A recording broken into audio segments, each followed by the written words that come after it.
Hey, vinyl community, and welcome YouTubers from everywhere. And hey, also welcome to you vintage audio buffs and maybe even a few audio files. Going to talk about one of the best vintage receiver there's ever been and a little bit about its kin. So stay tuned and enjoy. Maybe shouldn't say one of the best, one of the most popular. So a little over 10 years ago when I decided to get back in vinyl, I had, one of those modern things that had multi-channels that you used for the surround on your TV and all of that. So I hooked my turntable up to it for a little bit. But then I was looking YouTube, wherever, what way did I want to go? And I decided to go vintage.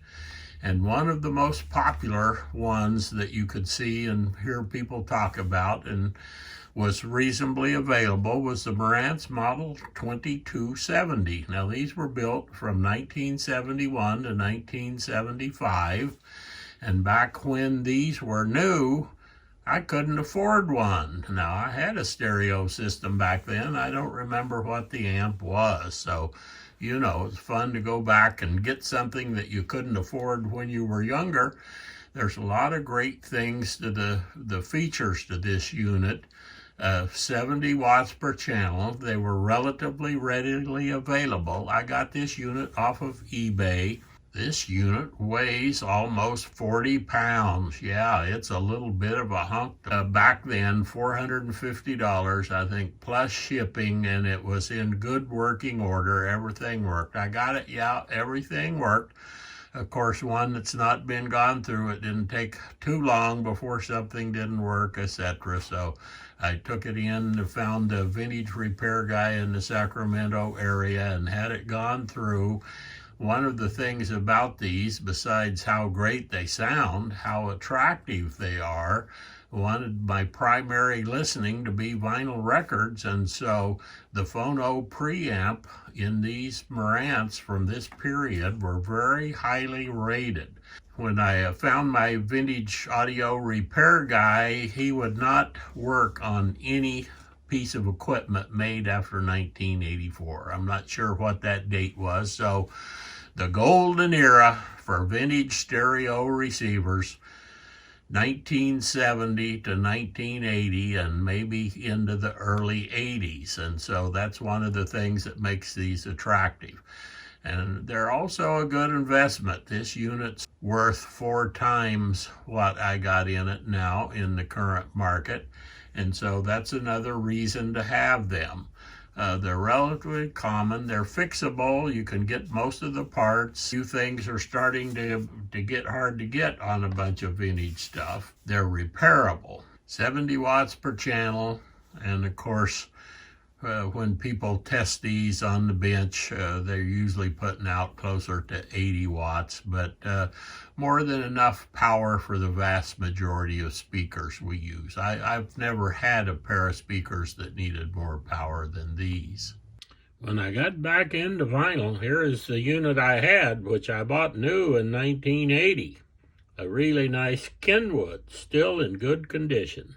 The predecessor series to the 2200 series, here is the model 26 with the 26 spelled out. This unit is from circa 1970. It is in near mint condition with the original wood case.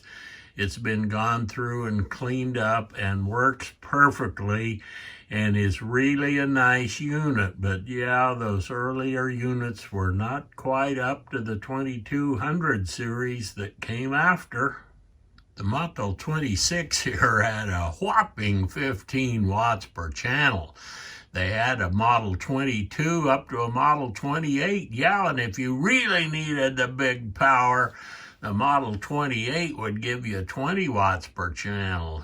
Here's the back of the 2270. Nice condition and everything here is good to go. I had one thing modified from the original, and I think if you want quality sound, really, this is an absolute necessity. It's not hard to do. It's not expensive. I did a video about this probably 3 years ago. You can check back on the channel. I took it to my vintage repair guy, but he installed modern banana plug type connectors on here and good wires. And so now you can plug in high quality speaker cables. And I would say that's pretty much the only weakness of this vintage receiver. My final vintage piece of Marantz equipment. Going back to my vintage audio repair guy, he always had lots of stuff for sale. And this was just like a mint unit, 2275 that he had picked up. And he went all through it, recapping it and everything. Perfect condition. And so I decided to go with this. And this was my main unit for quite a while, as all of you had seen. Now it's in my backup system. These started coming out after 1975, and they were similar to the 2200 series. They just expanded them a little bit, and they kept getting more and more power. So this is just a gorgeous unit. The case is not original. It's a new case. It's solid hardwood. It's really high quality. You got to watch out. There's a lot of cheap modern reproductions of these cases. The vintage ones, if they're in good condition, go for pretty good money. So just been really pleased with this unit. And if something happens to my new modern unit, this will go right back where it came from. Marantz, outstanding vintage audio equipment. Well, that was a little bit about my journey through vintage audio and specializing in Marantz. I hope you all liked it, and I say keep 'em spinning and see you all down the trail. Happy trails to you until we meet again.